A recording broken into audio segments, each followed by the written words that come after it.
So welcome to Strategies to Ensure Your Resilience Initiatives Are Equitable. My name is Sydney and I work with NIFWIF, and I am also a planner for the Chesapeake Watershed Forum. And before we get into the meat of this presentation, we'll go into a few housekeeping notes. So this session is being recorded and will be shared and available at a later date. Please use the chat box feature if you have any content questions throughout the session. Or if you're having any technical difficulties, please send a message into the chat box as well. And myself or the other technical host will do our best to help you out. We do encourage you to rename yourself with your preferred name and pronouns and organization. So if you just hover over yourself, you'll see a little triple dot option that if you click, it'll pull a drop-down menu and you're allowed to select rename and rename yourself. Lastly, the rest of the forum schedule can be found on sched.com, and I'll drop a link in there too so you have access to this. And just remember that all sessions you add to your Sched itinerary directly add to your calendar as well. And now I will turn it over to Hannah and April, who will take it from here. Thanks so much, Sydney. Great to be with you all today. My name is Hannah Mico. I'm the Community Organizing Associate for River Network, and I am coming to you today from the ancestral lands of the Odawa and Peoria people, which is now present-day Grand Rapids, Michigan. Hi, everybody. I'm April Ingle. I'm a Science and Policy Manager at River Network, and I'm coming to you today from the ancestral lands of the Catawba people in present day, what's known as present day High Point, North Carolina. So today we are coming to you to do a presentation, obviously on the equitable resilience strategies, but I just want to start with introducing River Network for those of you who are not familiar. So River Network is a nationwide organization that connects local watershed organizations all across the country by empowering them with tools, training, and resources. A key area of our work includes building strong champions. And what this means to us is a commitment to building and sustaining the capacity of member organizations all across the country. And we do this by providing support on topics like watershed, community science, policy work, civic engagement, professional development for organizations, as well as leadership development for organizations and their communities. So today, with the help of the Kresge Foundation, we are going to present some tools that we've developed on a two-part equity series based on climate resiliency. So these tools that we've developed help organizations consider their ongoing or their developing climate resilience initiatives with an equity, diversity, and inclusion lens. And this is to help organizations increase the benefits of climate resiliency planning for their communities, and to also mitigate any possible harm done by neglecting these kinds of perspectives in that work. So we really hope to share some ideas for including community engagement, involvement, and input in climate resilience strategies today. Our research that we're sharing with you today is really grounded in showcasing the expertise of organizations all over the country who are already successfully doing this work. So we hope to share that with you today and hopefully give you some things to take away with you. So just a brief overview of our run of show. We're going to start out with an interactive discussion about equity concerns you might already have, just to help us guide our presentation and address those as we go. We'll do a brief overview of our first tool for climate resiliency, which is a leadership development tool. I'll transition things over to April at that point, and she'll talk about our community-based participatory research tool. And then we'll wrap up with a discussion about any ideas you want to take away from today to move forward with in your own resiliency planning. So if you want to move to the next slide. We're going to kick off our discussion with an interactive discussion about your equity concerns. So April just dropped a Jamboard link into the chat. If you want to go ahead and open that link, and we're going to bring that Jamboard up, you can go ahead and use the sticky note tool on the left-hand side of the page to drop a sticky note into the Jamboard about what equity concerns you already have. So that's going to be the little square sticky note looking icon that's underneath the mouse on the left-hand side. And if you click that, you can drop a sticky note in. I will start off with one just to give an example.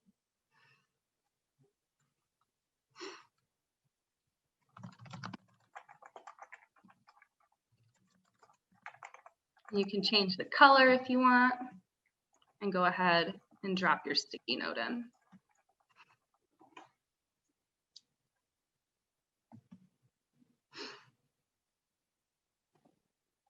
And you can go ahead and move your sticky note around to make sure they don't all pile up in the corner there, and we can read all of those responses.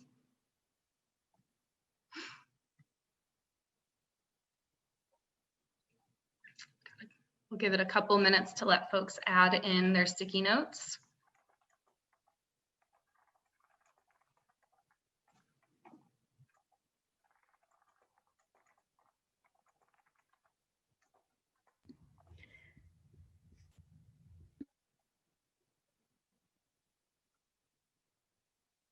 So I'm seeing a lot of these are related to access, which is great. We're seeing some concerns about how to structure these kinds of conversations with the community. I see one that talks about not picking a solution that causes harm, which is huge. We're definitely going to talk about that today. Finding partners to help facilitate those conversations. That's great.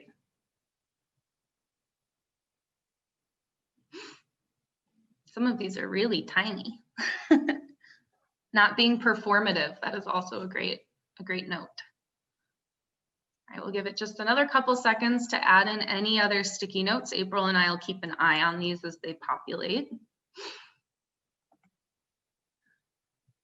April, are there any in there that you specifically want to call out as well? So there's a few others that are coming in around not letting communities of privilege take up all the resources, making sure our community partnerships are equitable, that they're mutually beneficial, getting input on how to structure the conversation. Let's see. Making sure that the community is getting the specific resources they need.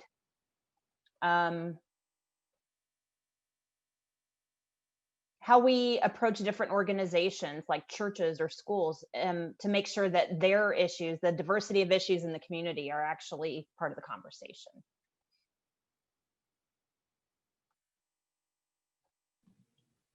Awesome. These are all great concerns, and we will be talking about a lot of these as we go through. But if there's one up here that you feel like isn't addressed by the time we get to the end of the conversation, please feel free to drop it into the chat box, and we can try and address it in a short Q&A at the end as well. So if we want to toggle back to the presentation so we can get to talking about these tools. We are going to start, as I said, with the leadership development tool. So first, we're going to talk about how leadership development programs actually are a climate resilience strategy. And then we're just going to do a brief overview of the tool that River Network will be releasing in the coming weeks. So on the next slide, we are going to introduce just a couple of, just a brief case study to get us grounded in this work. So this case study is actually from the Community Water Center, which is in California's San Joaquin Valley. It was published in 2018. This case study called Untapped Opportunity, which took a really close look at public water boards and commissions in this region, and evaluated and assessed them based on whether those seats were actually being filled and whether they were being contested. And what they found is that in the years leading up to 2018, nearly 500 water board directors were holding uncontested seats. So either no one had filed to run against them for those seats, or in some events, no one had filed for the seats at all and they were completely vacant. And then also in the years leading up to 2018, almost 75% of water boards did not even hold elections because no one filed for seats. That being said, there are over 1 million residents in California without drinking water. And these are the local regional seats that have power to influence that kind of access, that kind of affordability, as well as pollution issues and whatnot with water. So there's a really strong correlation here that the Community Water Center was able to draw between access to water and the vacancies or the uncontested seats for water boards. So I just want to keep that in the back of our minds as we go through our leadership development portion of this presentation, is keeping in mind that that continuity of that correlation between who's actually filling water board and water commission seats and people's access to the resources they need. So to continue grounding us in this idea, on our next slide, we are going to do another little interactive activity and answer 3 questions. So Sydney just dropped a link in the chat. I'm going to ask you to open that in just a second, but we're going to answer 3 questions using an interactive word cloud. We're going to answer the question of what is leadership? We're going to answer a question about barriers, and we're going to answer a question about who you think is left out of the conversation about climate change. So if you want to go ahead and head over to that link, and then I'm going to share my own screen so that we can access those and answer those questions.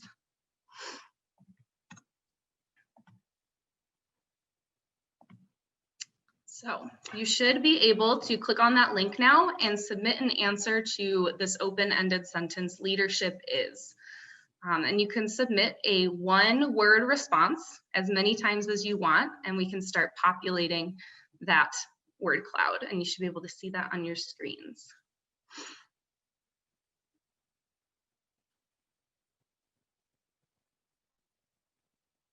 And if you see a word up there that you really like that you didn't think of, you can add it as well. It's totally fine to have multiple of the same responses. Supporting, community, inspiring, inclusive, those are all coming out really big. Listening, representation, vulnerability, I love that. Guidance, uplifting. Awesome. These are all great responses. I'll give it just another second.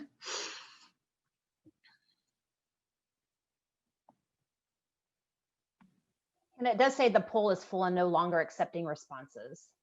Okay, yes, that can be an issue sometimes, where they give us a cap on how many folks can use it at the same time. So if you do have another word and you're not able to access, feel free to use the chat as well.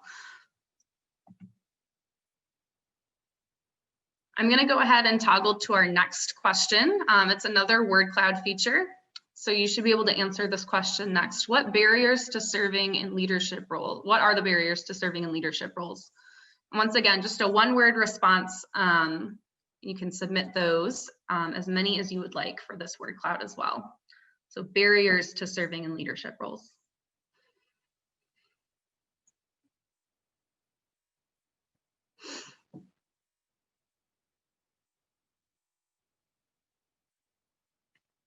Experience is coming out as a huge answer here. Education and access coming up behind that one.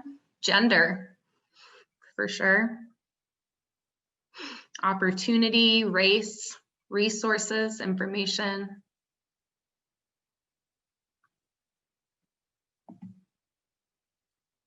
Connections, for sure.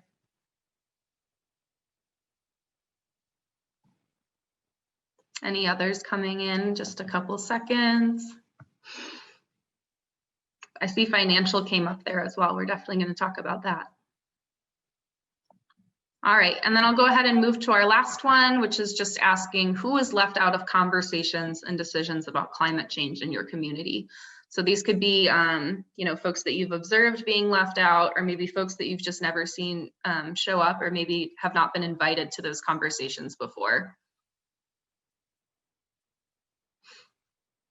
People of color, those most affected, low wage earners, young people, absolutely.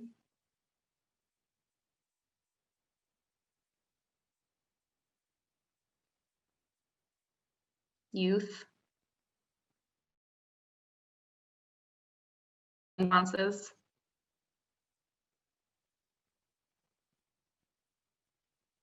Awesome. Spanish speaking folks, or any folks who maybe don't speak English in your communities. Wildlife. Interesting response there. Awesome. Thank you all for participating. I'm going to go ahead and stop my screen share and turn it back over to our presentation. Thanks for participating in those interactive moments with us. I love a good interactive word cloud. So all of that being said, your responses actually tracked pretty closely with what we observed in our own research. So over the last 6 to 8 months, we researched, interviewed, and inventoried over 20 programs from across the country that train local community members to take on leadership positions. And from that research, 4 main categories kind of emerged organically. And those were professional development programs, which focused on expanding the knowledge and skills of existing leaders, grassroots and youth programs, which elevated community members into places of power and places of decision-making. And then candidate training, which focused on preparing folks for actually running for competitive elected seats. And I just want to emphasize as we go forward that all of those programs addressed leadership positions in different ways and did not necessarily define leadership positions in any specific way. So some of these programs were prepping folks to be really hands-on, powerful volunteers, training folks to run for boards and commissions, training folks for those traditional elected seats of power, but also training folks to just be local policy advocates, to be educators, to be community ambassadors. So really looking at how leadership roles can be accessible and diverse, depending on the capacity of an organization or of an individual. So looking at the benefits of these programs, across all of these different program types, there were quite a few different benefits that we were able to observe. And all of these benefits are grounded in making sure that climate resilience initiatives are actually meeting their full potential for everyone in the community by including diverse perspectives in decision-making processes. So folks in leadership positions obviously have the power to support and advocate for different climate change initiatives. They have the ability to pass policy in certain roles to extend the reach and effectiveness of such initiatives. And they also have the power to allocate resources to ensure those initiatives do not fall short of their goals. So that being said, a lot of the observed benefits have to do with equitable representation and outcomes. So folks who traditionally maybe weren't engaged in traditional power structures or even new and more modern power structures are now able to participate in those and ensure outcomes that are equitable and culturally responsive. Cohesive and effective coalitions have been built by making sure that all parts of a community are engaged in these planning processes and decision-making processes to address the problems that they're actually experiencing on the ground at their homes, at their places of business, at their educational institutions. As well as creating meaningful civic engagement. So I think we've all learned quite a bit about how traditional civic engagement paths maybe aren't always accessible, or there are folks who have been disenfranchised by those traditional civic engagement paths. And inviting folks to participate in decision making and empowering and elevating folks into positions of power allows for them to redefine what those civic engagement paths look like, so they're actually meaningful and effective for their communities. We're also observing long-term and multi-generational community engagement. By engaging youth in these discussions, there's sustainability moving forward for long-term implementation of initiatives. And then the last one observed is my favorite, which is that contested seats mean that voters, committees, appointment boards all have actual options of who to put into places of power, so that those folks can truly be accountable to the people that put them into those positions. So next, we're going to talk just a little bit about some of the best practices of these programs. Once again, these were kind of overarching best practices across all the different program types, whether it was professional development or youth engagement. So all of these programs incorporated some kind of a planning team or a scoping process. So convening folks from around the community to make sure that they were being responsive to the needs of the community. So when we go back to those barriers, what were the barriers to leadership development or to serving in leadership roles? Getting actual input from the community and from their planning team about, this is the information we need, these are the resources we need, this is when I can actually access training, and making sure the program was built to serve the community instead of trying to fit the community into a pre-built program. So really doing that scoping and research ahead of time. And that connects directly to that community feedback and representation practice as well. A lot of these programs, not all, but very many of them included intentional planning around accessibility.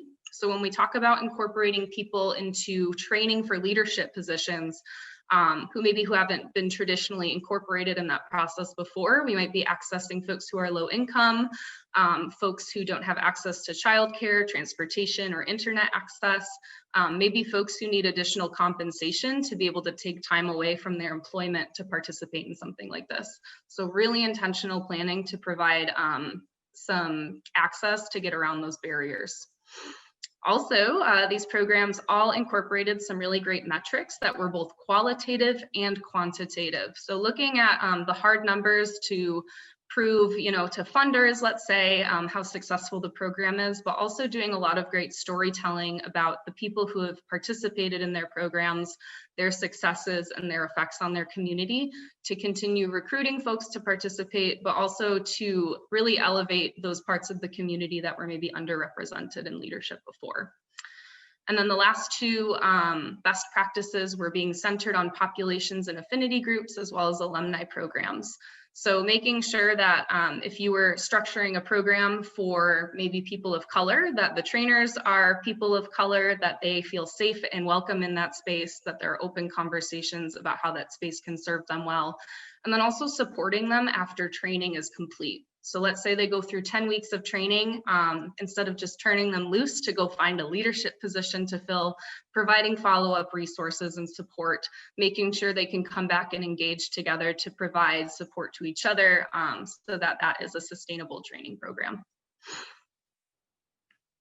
You can go to the next slide, thanks. So our leadership development tool has all of this information built out into detail.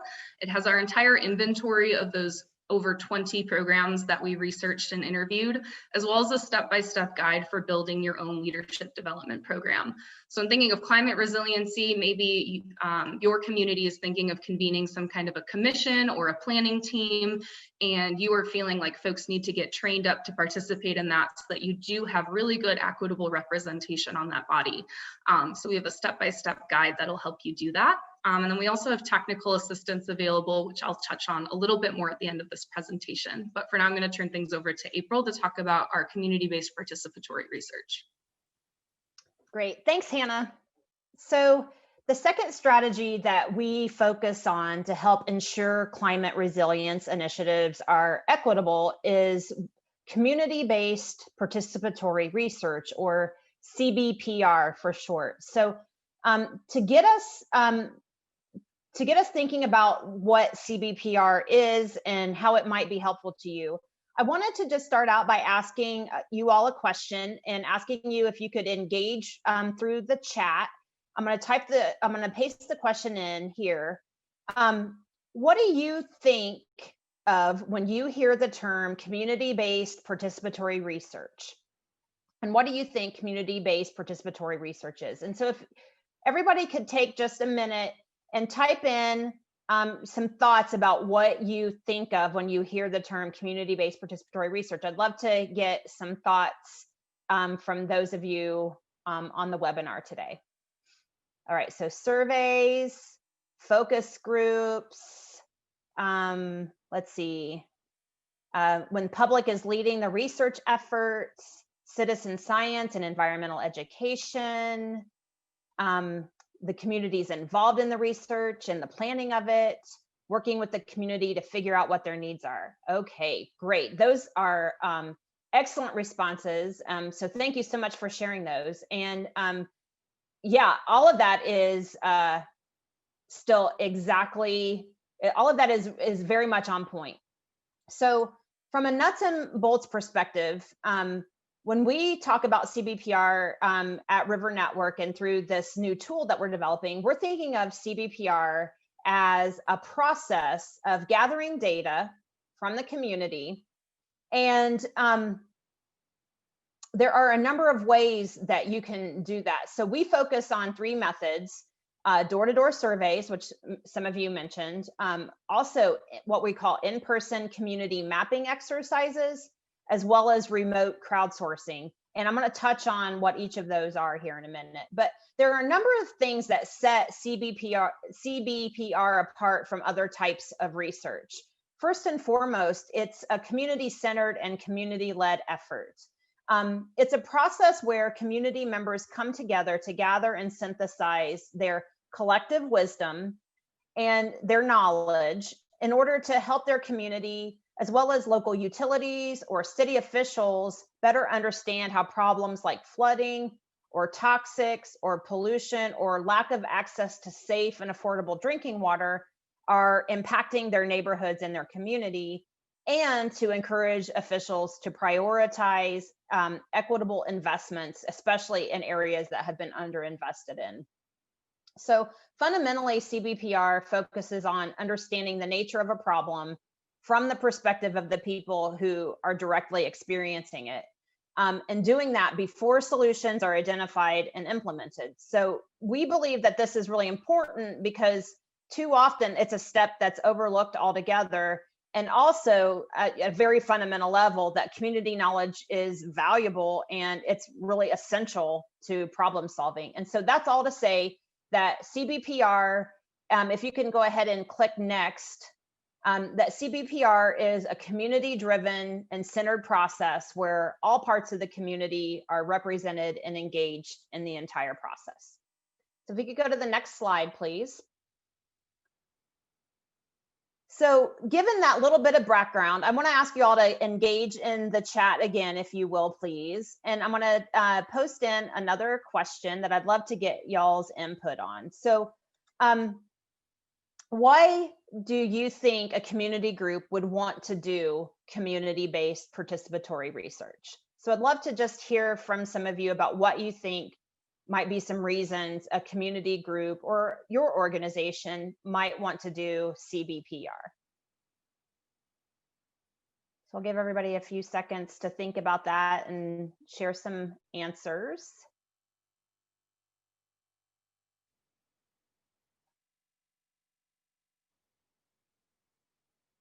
All right, so it's a chance for many voices to be heard and listened to. Greater influence than individual actions. Voices can actually be heard and their needs can be met. It can help promote health and well-being of its citizens. You can gain different perspectives and provide what people actually need. Bring awareness to solve local problems. Great. Well, thank you all so much for sharing those ideas. And I encourage you, if you think of others, to please put them in the chat, because it'll your ideas will hopefully continue to seed ideas in others as well. So CBPR can, some of the reasons why organizations want to do CBPR is that it can create more equity by providing a framework to lift up the issues that are a priority for the community, like many of you said, especially in communities that have been disenfranchised or been denied access to decision makers. It can also help generate more creative or holistic solutions that address multiple community needs at once. So for example, it could help lead to finding solutions that not only address flooding, but also address needs for things like affordable housing or jobs, and do those together holistically. CBPR can also build community engagement and strength on an issue overall, as well as engagement in the next steps. It can help build community knowledge and be used as a means to get important information to members of the community. And it can also help elevate existing community groups and community voices and help form new long-term sustainable networks within the community, as well as create a framework to address future problems that may present themselves and provide, there's a whole other host of social and cultural benefits that CBPR could ultimately lead to. So if we could go to the next slide, please. So through our work with the Urban Waters Learning Network, with some urban flooding and equity learning cohorts that we've facilitated at River Network, we were seeing a lot of examples of community organizations that were using CBPR to understand how problems like flooding are impacting residents in their community. So to support more of that CBPR and more groups who want to do CBPR in their communities, we are developing a toolkit that will support community leaders who want to collect community knowledge and use it to understand problems impacting the community and how to best solve those problems. So the toolkit provides a step-by-step guide on how to do CBPR, with guidance on how to define the purpose of the project, define the outcomes, how to design the research. And then we go into describing 3 different methods that you can use to do CBPR, including the pros and cons and considerations for each of those, and provide guidance on how to go about implementing a CBPR project, how to analyze the data that you collect, and how to turn that data into action. And again, with all of these steps being grounded and being community driven and community centered. So we could go to the next slide, please. We detail 3 main CBPR methods in the toolkit: remote crowdsourcing, which we generally defined as people giving you data from where they are remotely; door-to-door surveys, where you go to people and where they are and ask them for data; and in-person community mapping exercises, where you host an event, invite community members to attend, and they give you or gather data together as a group. And it's also important to just point out that many organizations that do CBPR use multiple methods, which is a good way to meet different people where they are and engage in the ways that they're most comfortable participating. So on this slide is an example of from Hejawamish. It's of a remote crowdsourcing data collection tool. And again, this is an example of a participatory method of building a data set with the help of a large group of people who are contributing information and data remotely. That's usually done via the internet or through smartphone apps. And that's where people are collectively building a data set that demonstrates a community problem or a set of community problems that need to be addressed. And in the toolkit, we walk through what the advantages and disadvantages and considerations are for this method and the other methods too. So next slide, please. This is an example from the Winooska-Tucket River Watershed Association. They have a CBPR project that we have a case study of in the toolkit. And so they did a door-to-door surveying CBPR project. So we walk through the steps of using door-to-door surveying to collect data from the community by going to residents' homes and knocking on their doors and asking them a standardized set of questions to collect data about a community problem or problems that need addressed, and also getting information on what solutions are preferred by the community. Next slide, please. And then we also walk through the steps of using in-person community mapping exercises, where a group of people come together to develop a map or a set of maps in real time based on their knowledge of a community problem or problem that need addressed, as well as the preferred solutions. And then if we go to the next slide, please.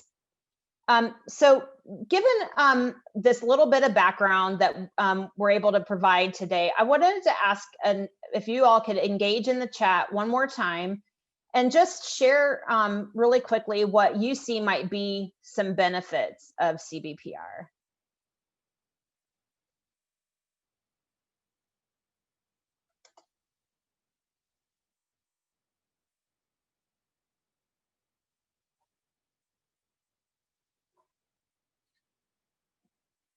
Let's see, so being committed to the solution, real needs assessments.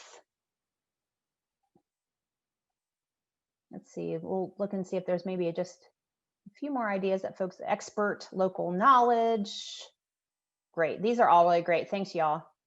Building community, non-scientific perspectives, assessing the actual intensity of community stressors. Everyone feels heard. Great, thanks you all so much. That's all really very helpful to sort of hear what some of the benefits can be of doing CBPR. So again, just to wrap us up, CBPR can let us better understand where problems specifically manifest, when they manifest, what exactly happens when the problem manifests, who's impacted, and how they are impacted. And that allows us to have a more complete understanding of the real world impacts, what the community needs are, and therefore be able to identify and implement solutions that are equitable and hopefully provide multiple community benefits, all without with a real dedication to not causing any additional harm in the community.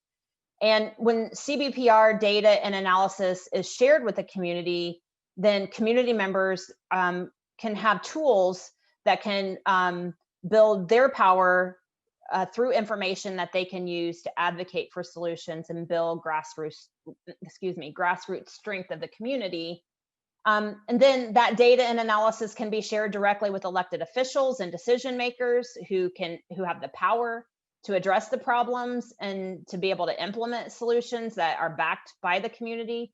And if that doesn't happen, you can also share that data and analysis with like the media or through your own social media challenges to amplify your findings and build public pressure to move elected officials and decision makers to take action. So that is what our CBPR tool and resources are going to focus on, is just basically providing a how-to, a step-by-step guide, like if this is something you want to do, how to go about doing it.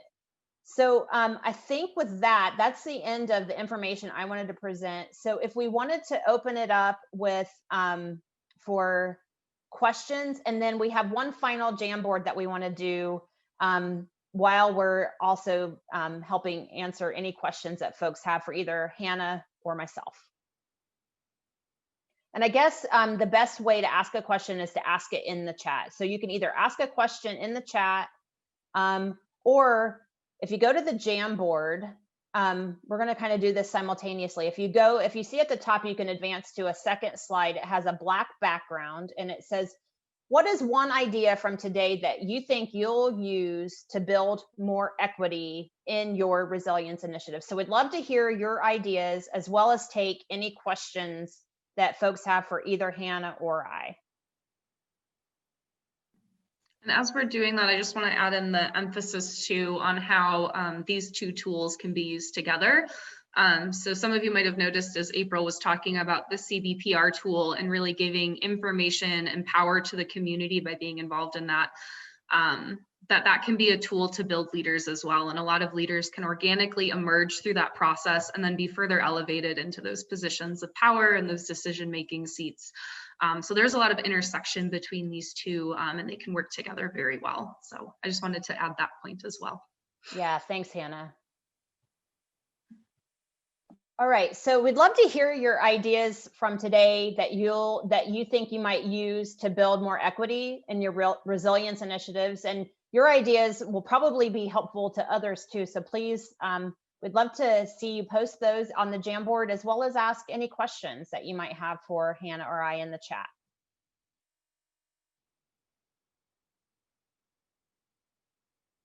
All right, so we've got a few ideas coming in. Thanks, y'all. So one idea is supporting leaders after training would be one idea that someone is planning to use to help build more equity in their resilience initiatives. Opposing or conflicting perspectives should be encouraged and not avoided or discouraged. That's a great principle for us to all keep in mind. It's sometimes we can feel that conflict or opposing point of views can be uncomfortable, but if we embrace the discomfort, it can help lead to more comprehensive understanding and help us get to a better result in the end. So great, that's a great observation. Request observations of citizens regarding the conditions of the study sites and provide those citizens with credits in a study. That's great. One thing that actually emerged during our leadership development research was including community members and citing them in your studies and publications as a way to provide them some credit, but also to help, what's the word I'm looking for, like legitimize their role. So when they do start seeking out maybe a leadership position, or they do want to become an advocate for something, they have a publication of yours to back them up, to say, I participated in this research and I get to own this information, and therefore like really own my position on this issue and be an advocate for it. So I love that that was included there. Great. And it looks like, Hannah, we have a question in the chat, and I am having trouble. My screen is froze, and I'm having trouble getting back there. Maybe Hannah.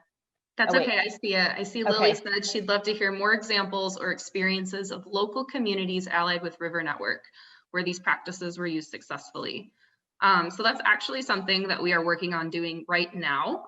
So we just had a request for proposals open for CBPR projects that April will be working with organizations on, and using the information that we compiled in the toolkit to actually facilitate the planning and the design and the beginning stages of implementing CBPR with some grantees through River Network.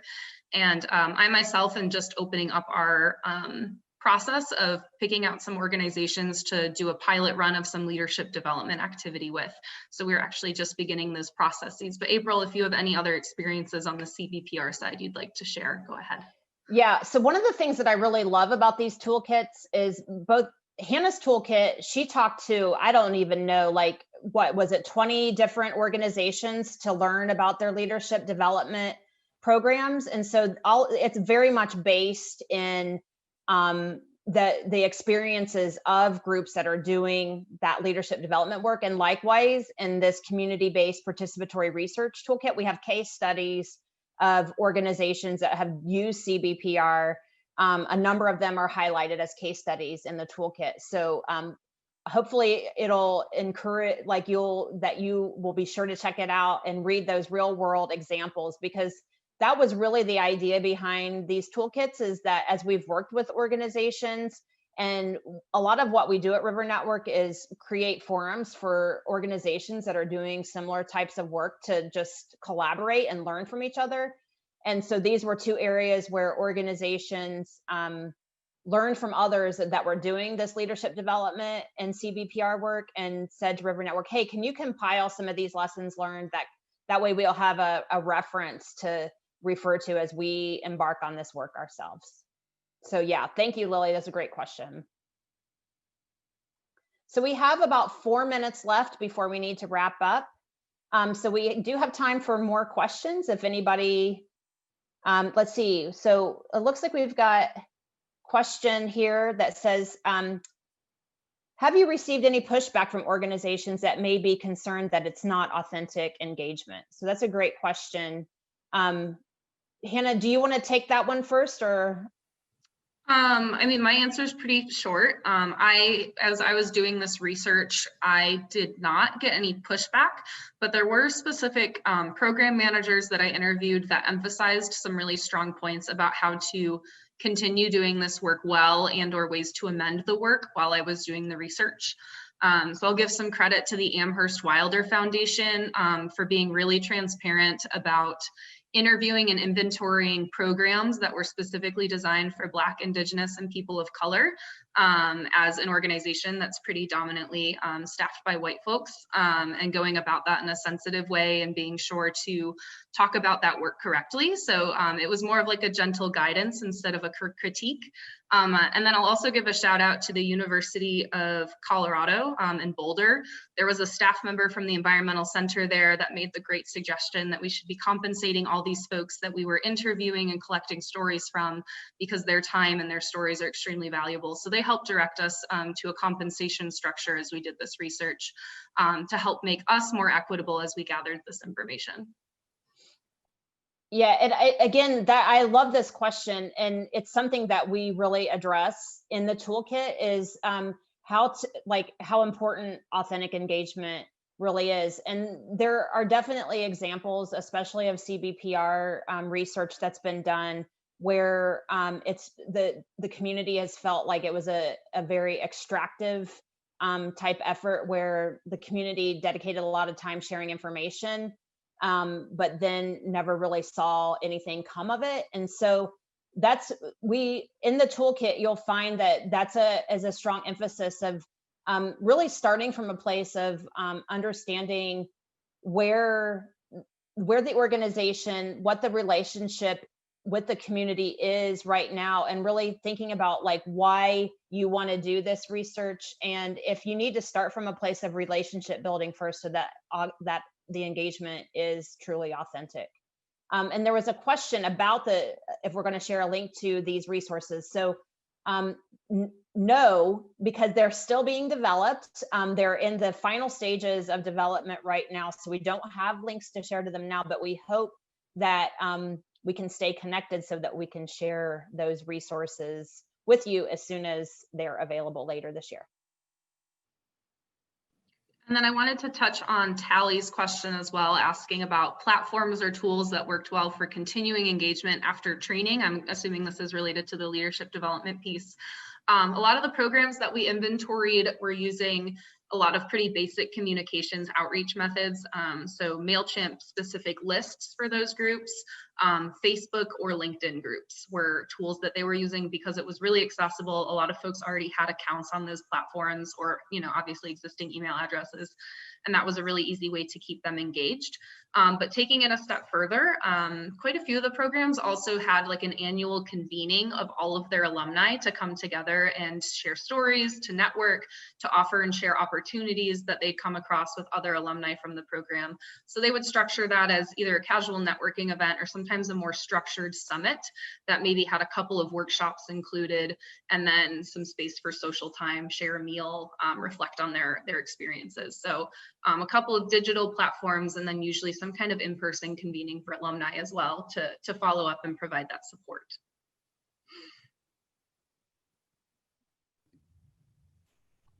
And it looks like we haven't gotten any other new questions, and we are at time. So first of all, I just wanted to thank our speakers. This was absolutely fantastic, and thank you to our participants for being so active in the chat and on the Jamboard. It was really fantastic. And again, thank you to our speakers, and please be sure to provide feedback on this session. So if you go to the sessions page on Sched and go to the bottom, you can provide those comments and feedback. And again, thanks everybody for joining us. And the next session will start at 1 p.m. and you'll find all those links for Zoom on those session pages on Sched. Thanks, everybody. Have a great afternoon. Thanks, everyone.